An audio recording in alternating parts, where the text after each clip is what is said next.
2 लाख की धर्म सेना, काशी से उठा बड़ा ऐलान, देश भर में हलचल। टोको रोको फिर ठोको, शंकराचार्य के बयान से मचा सियासी धार्मिक तूफान। परसों पीली ड्रेस और 21,000 टीमें, क्या बन रही है नई ताकत। नमस्कार दोस्तों, आपका स्वागत है हमारे चैनल हेडलाइन फोकस पर। वाराणसी से एक ऐसा ऐलान सामने आया है जिसने देश भर में नई बहस छेड़ दी है। स्वामी अभिमुक्तेश्वरानंद सरस्वती ने चतुर्गिरी सेना बनाने की घोषणा की है। एक ऐसा संगठन जिसमें 2 लाख से ज्यादा लोगों को जोड़ने की योजना है। दावा किया जा रहा है कि यह सेना गाय, धर्म, शास्त्र और मंदिरों की रक्षा के लिए काम करेगी। लेकिन सबसे ज्यादा चर्चा उस बयान की हो रही है जिसमें उन्होंने कहा, पहले टोको, फिर रोको और फिर ठोको। हालांकि बाद में उन्होंने साफ किया कि ठोको का मतलब हिंसा नहीं बल्कि कानूनी कार्रवाई जैसे शिकायत, मुकदमा और पंचायत है।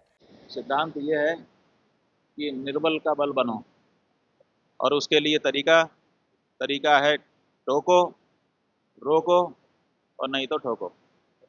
तो टोको का मतलब है कि कहना पड़ेगा कि भाई ये गलत हो रहा है, हो सकता है इससे सुधार आ जाए।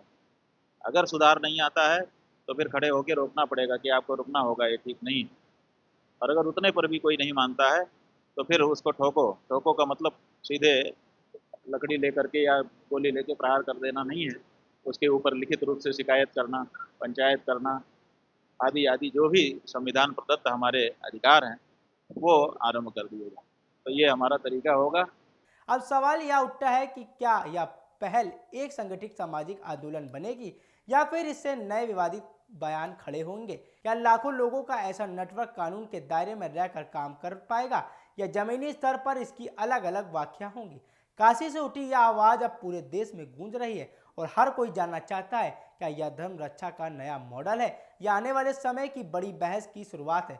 तो आइए इस खबर को विस्तार से समझते हैं। इस पूरी संरचना को व्यवस्थित तरीके से खड़ा करने के लिए श्री शंकराचार्य चतुर्गिरी सभा का गठन किया गया है, जिसमें 27 सदस्य होंगे और इसकी अगुवाई खुद शंकराचार्य करेंगे। इस योजना के तहत हर छोटी यूनिट यानी पत्ती में 10 लोग होंगे और कुल 21,870 टीमें बनाई जाएंगी। अगर इसे जिला स्तर पर समझे तो देश के लगभग 800 जिले में हर जिले से 27 टीमें यानी करीब 270 लोग जुड़ेंगे, जिससे एक बड़ा नेटवर्क तैयार होगा।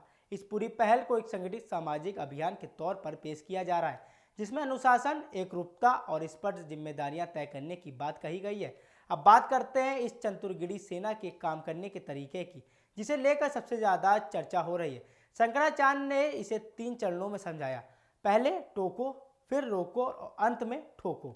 हालांकि ठोको शब्द को लेकर जो आशंकाएं पैदा हुई उन्हें स्पष्ट तरीके से या उन्हें कहा गया कि इसका मतलब किसी तरह की हिंसा नहीं है बल्कि सार्वजनिक दायरे में रहकर कार्रवाई करना। यानी अगर कोई व्यक्ति या समूह गाय, धर्म, शास्त्र या मंदिरों से जुड़ा कोई गलत काम करता है तो उसे सबसे पहले उसे समझाया जाएगा। अगर वह नहीं मानता तो उसे रोकने की कोशिश होगी और इसके बाद भी स्थिति नहीं संभलती तो कानून रास्ते अपनाए जाएंगे, जैसे शिकायत दर्ज कराना, मुकदमा कराना या पंचायत के जरिए समाधान निकालना। इस तरह यह मॉडल खुद को कानून के भीतर रहकर काम करने वाली संरचना के रूप में पेश करता है।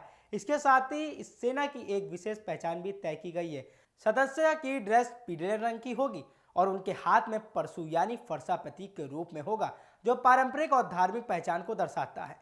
इस ऐलान के बाद कई तरह की प्रतिक्रियाएं सामने आ रही हैं। एक पक्ष इसे धार्मिक और सांस्कृतिक मूल्यों की रक्षा के लिए एक संगठित प्रयास के रूप में देख रहा है, जहां लोग स्वेच्छा से जुड़कर अपने अपने क्षेत्रों में जागरूकता और संरक्षण का काम करेंगे। वहीं दूसरा पक्ष इस पर सवाल भी उठा रहा है, क्या इतने बड़े पैमाने पर एक ऐसी संरचना बनाना जिसमें लाखों लोग शामिल हो, समाज में तनाव बढ़ सकता है।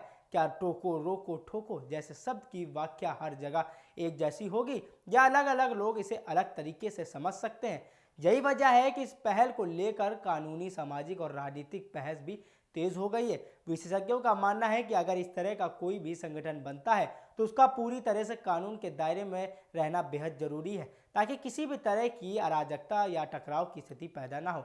कुल मिलाकर वाराणसी से आया यह ऐलान सिर्फ एक संगठन बनाने की बात नहीं है, बल्कि यह देश भर में एक बड़े नेटवर्क की परिकल्पना है जो धर्म और परंपरा के नाम पर सक्रिय होगा। अब नजर इस बात पर रहेगी कि यह पहल जमीन पर कैसे उतरती है। क्या यह वास्तव में एक अनुशासित और कानूनी ढांचे में काम करने वाला सामाजिक समूह बन पाएगी या फिर इसके इर्द गिर्द उठ रहे सवाल अपने वाले समय में और गहराएंगे।